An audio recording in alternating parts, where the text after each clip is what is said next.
Di tengah kesuburan tanah dan keramaian jalur perniagaan, hiduplah sebuah kaum yang dikenal sebagai penduduk Madian. Allah Subhanahu wa Ta'ala telah menganugerahkan mereka kemakmuran melalui perdagangan dan hasil bumi yang melimpah.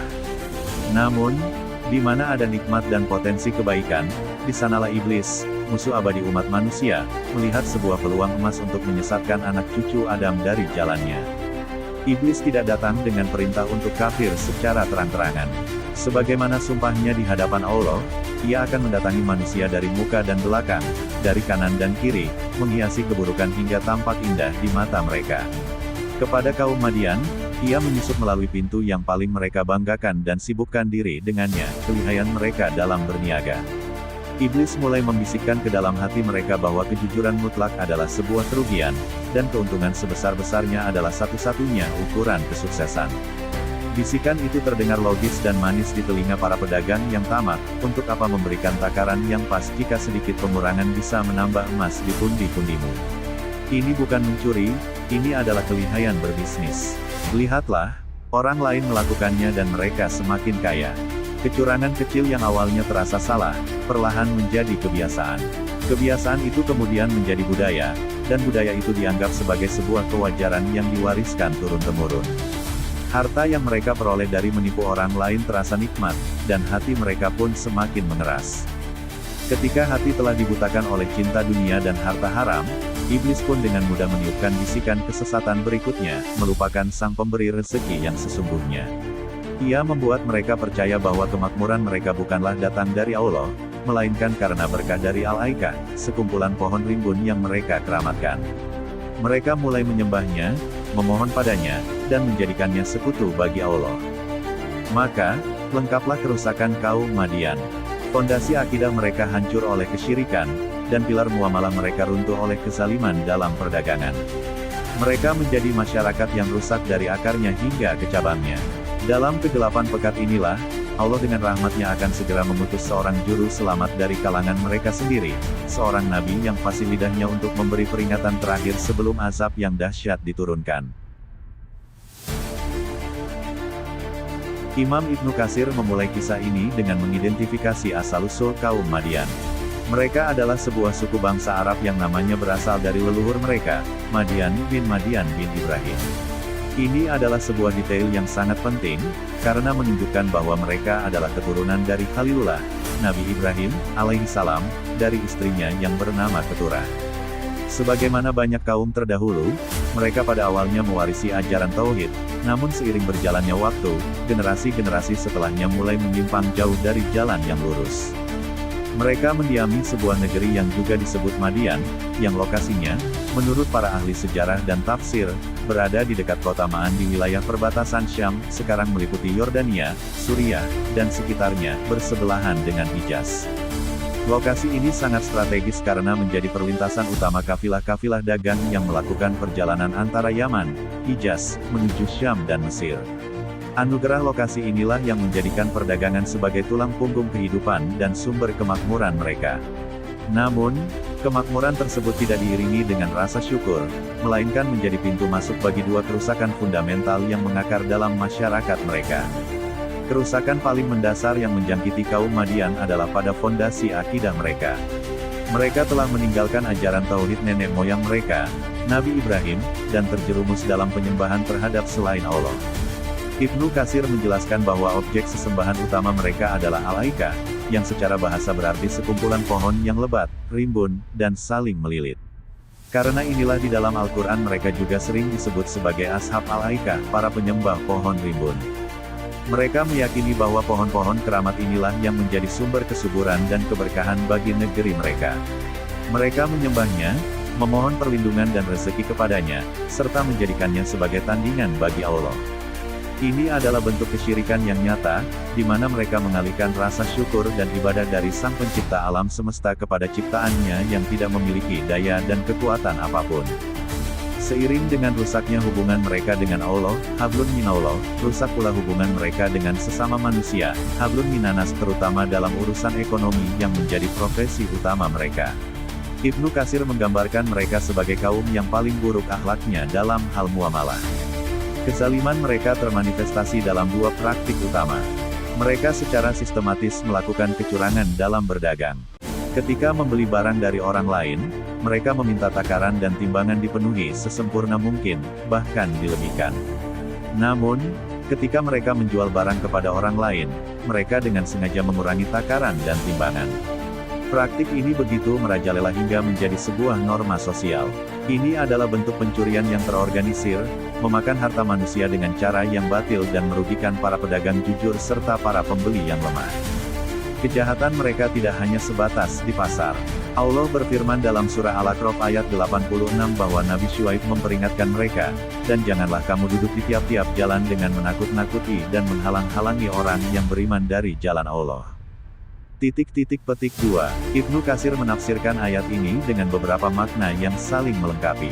Pertama, mereka secara harfiah adalah para perampok atau begal yang duduk di jalan-jalan utama, menakut-nakuti para musafir dan merampas harta mereka. Kedua, mereka memberlakukan pungutan liar atau pajak ilegal bagi siapa saja yang melewati negeri mereka. Ketiga, secara kiasan, mereka juga menghalangi jalan Allah dengan mengintimidasi siapapun yang tertarik pada dakwah Nabi Syuaib agar tidak berani menjadi pengikutnya. Demikianlah potret lengkap negeri Madian, sebuah masyarakat yang telah kehilangan kemurnian tauhidnya dan tenggelam dalam kubangan kezaliman ekonomi. Kemakmuran materi yang mereka nikmati justru membuat mereka semakin sombong dan rakus. Keadaan yang telah rusak parah inilah yang menjadi alasan diutusnya seorang rasul dari kalangan mereka sendiri, Nabi Syuaib, alaihi salam, untuk menyampaikan peringatan terakhir. Sebagai bentuk rahmatnya yang tak terhingga, Allah Subhanahu wa Ta'ala tidak serta-merta menimpakan azab kepada kaum Madian yang telah terperosok dalam kesesatan. Sebaliknya, Dia mengutus seorang rasul dari kalangan mereka sendiri, agar peringatan itu lebih mudah diterima dan tidak ada lagi alasan bagi mereka untuk menolaknya. Rasul itu adalah Syuaib, alaihi salam.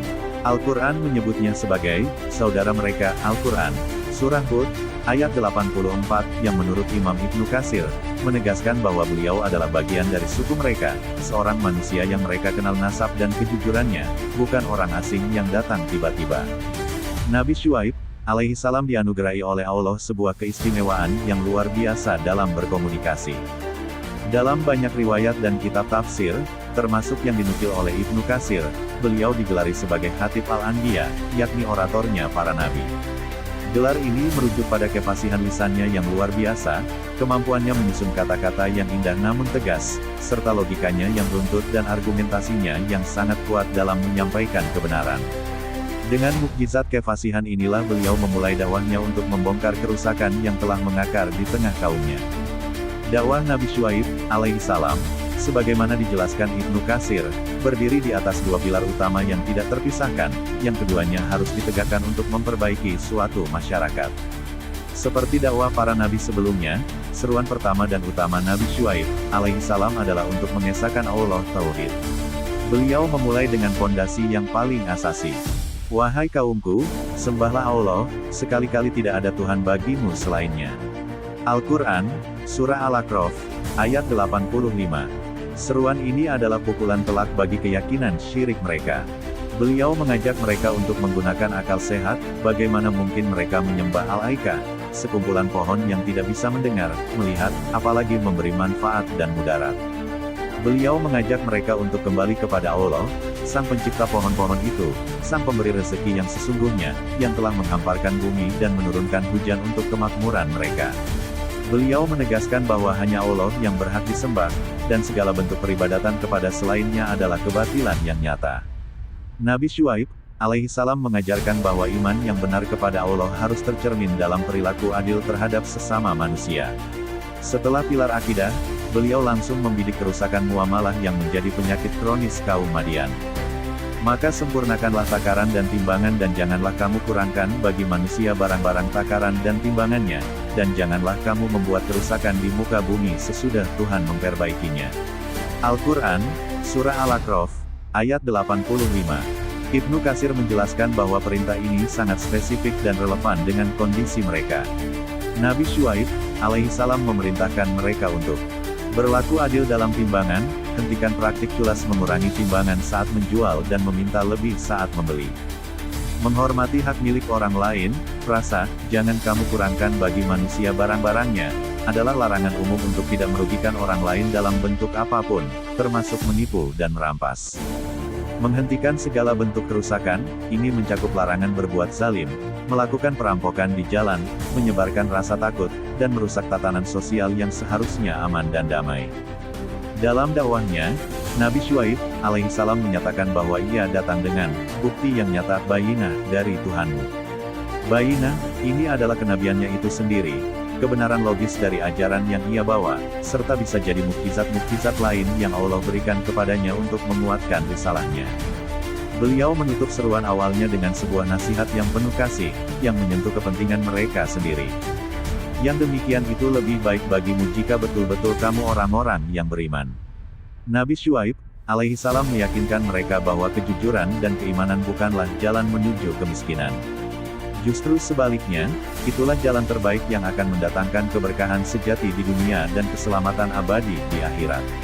Dakwahnya adalah paket reformasi total, spiritual dan sosial, yang ditawarkan untuk menyelamatkan mereka dari kehancuran. Dakwah Nabi Syuaib alaihissalam yang disampaikan dengan kefasihan lisan dan argumentasi yang jernih ternyata tidak mampu menembus dinding kesombongan yang telah dibangun oleh kaumnya. Imam Ibnu Katsir menjelaskan bahwa respons mereka bukanlah dialog intelektual, melainkan penolakan mentah yang dibungkus dengan ejekan dan arogansi.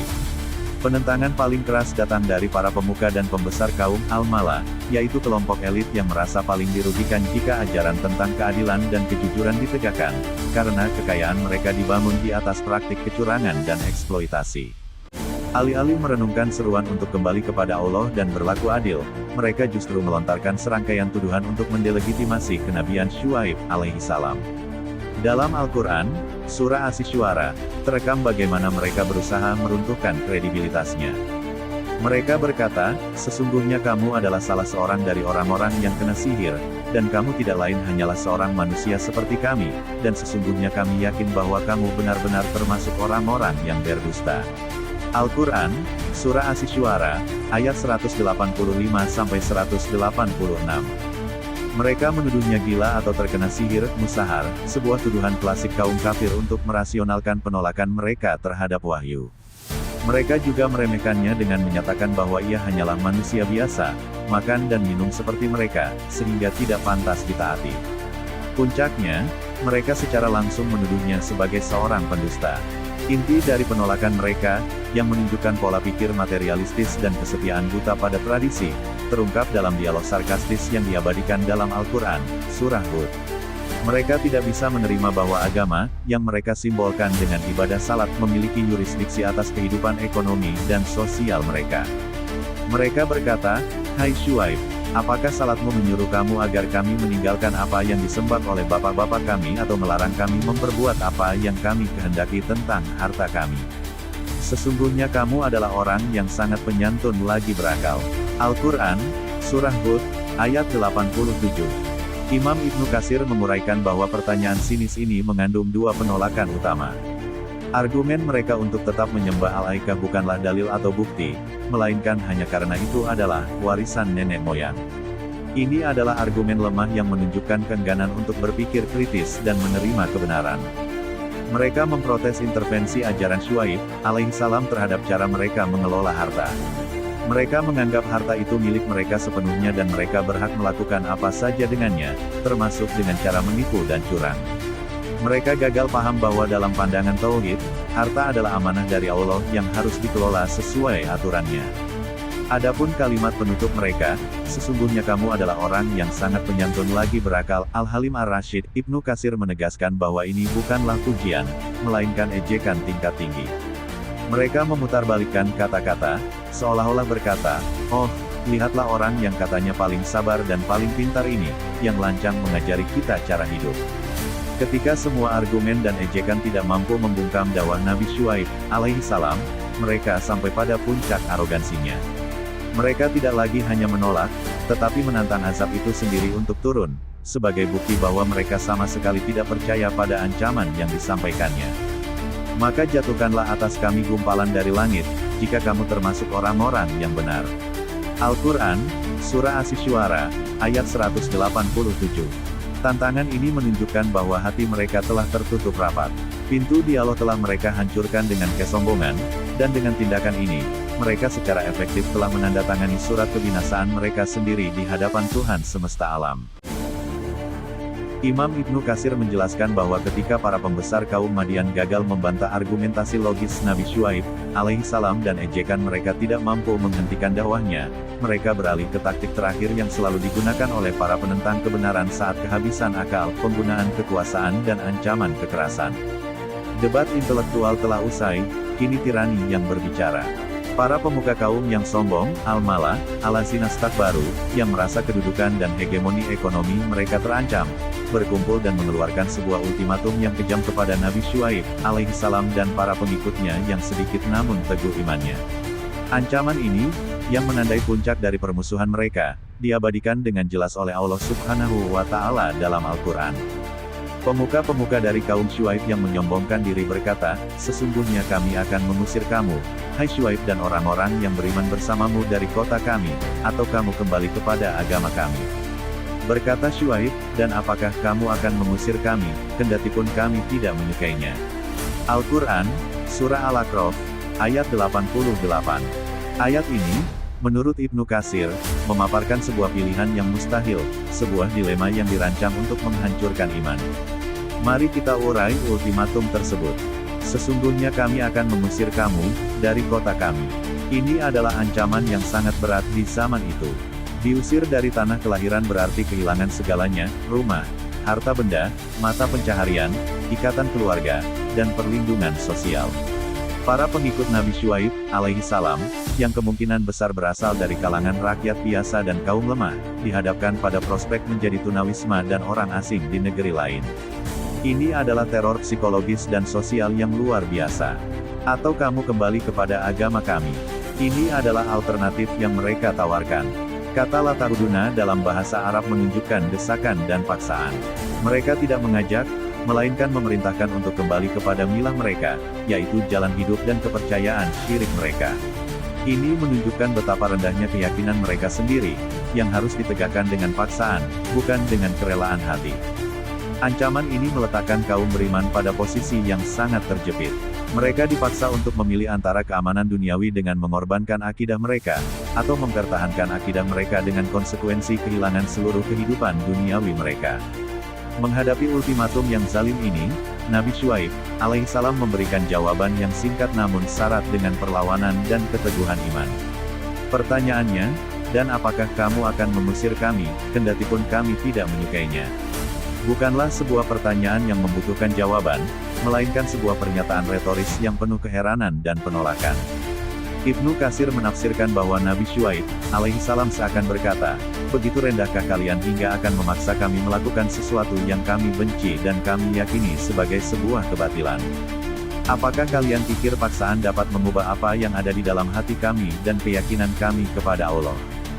Jawaban ini dengan telak menelanjangi kezaliman dan ketidakberdayaan argumen mereka, sekaligus menjadi deklarasi tegas bahwa ia dan para pengikutnya tidak akan pernah berkompromi dan kembali kepada jalan kekafiran, apapun risikonya. Eskalasi konflik ini telah mencapai titik puncaknya, dan kini nasib kaum Madian berada di ujung tanduk, menanti keputusan dari langit.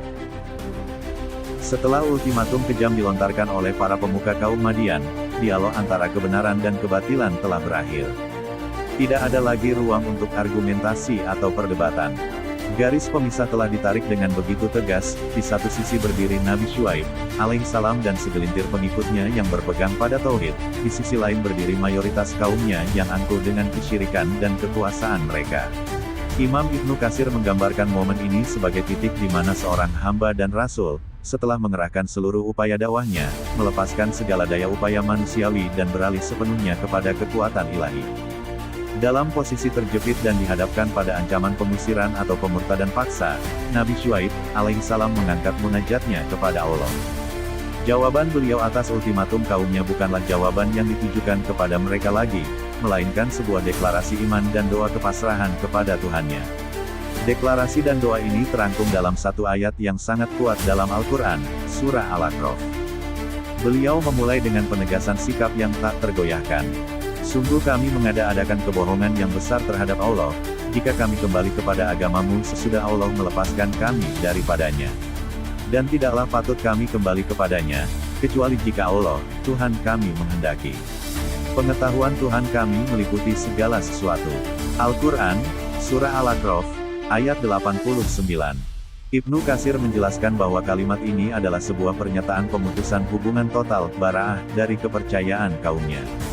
Nabi Syuaib, alaihissalam menegaskan bahwa kembali kepada syirik setelah merasakan nikmatnya petunjuk iman adalah kejahatan terbesar, yaitu, mengada-adakan kebohongan terhadap Allah. Ini adalah sebuah pengkhianatan yang tidak terbayangkan.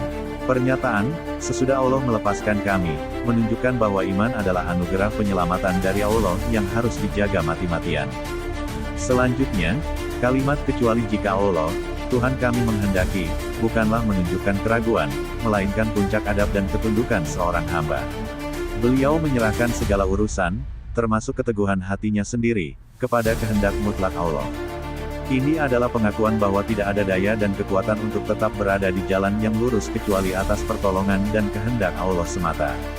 Setelah mendeklarasikan keteguhan imannya dan kepasrahan totalnya, Nabi Syuaib, alaihissalam memanjatkan doa yang menjadi penentu akhir dari kisah ini. Beliau tidak meminta kekayaan, tidak meminta pembalasan dendam pribadi, tetapi memohon sebuah keputusan yang adil dari Hakim yang Maha Adil. Hanya kepada Allah sajalah kami bertawakal.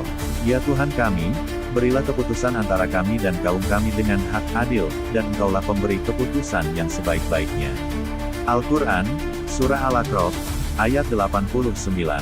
Kata kunci dalam doa ini adalah, iftah, yang berarti, berilah keputusan, atau, bukalah.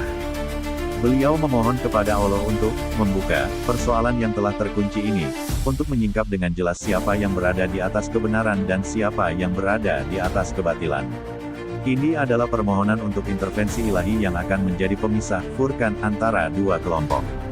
Dengan memuji Allah sebagai Khairul Fatihin, pemberi keputusan yang sebaik-baiknya, beliau menunjukkan keyakinan penuh bahwa apapun ketetapan Allah pastilah yang paling adil dan paling bijaksana. Doa ini adalah penutup dari segala dialog. Urusan kaum Madian kini telah diangkat dari ranah dakwah seorang nabi ke pengadilan Rabb semesta alam. Langit telah mendengar keluh kesah dan permohonan hambanya yang terzalimi, dan jawabannya kini tinggal menunggu waktu untuk diturunkan. Setelah doa penentu dari Nabi Syuaib, alaihissalam terangkat ke langit, pengadilan ilahi telah menetapkan keputusannya. Waktu untuk penangguhan telah habis. Imam Ibnu Katsir, dalam menafsirkan kisah ini, menyatukan deskripsi azab dari surah-surah yang berbeda Al-A'raf, Hud, dan Asy-Syu'ara, untuk memberikan gambaran lengkap tentang kengerian yang menimpa kaum Madian. Ini bukanlah azab tunggal, melainkan serangkaian bencana dahsyat yang datang dari atas dan bawah, menghukum setiap aspek kesombongan mereka. Allah Subhanahu wa Ta'ala terlebih dahulu memerintahkan Nabi Syuaib, alaihissalam dan orang-orang beriman yang bersamanya untuk segera meninggalkan kota itu.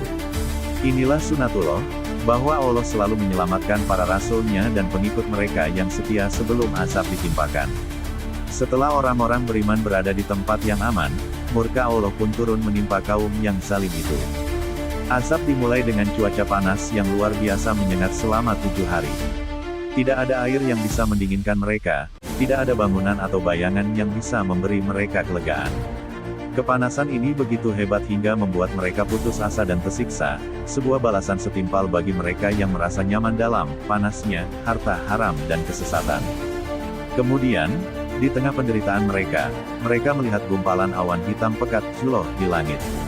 Mengira itu adalah awan hujan yang akan membawa kesejukan, mereka semua berlari dari rumah-rumah mereka dan berkumpul di bawah naungan awan itu, mencari perlindungan.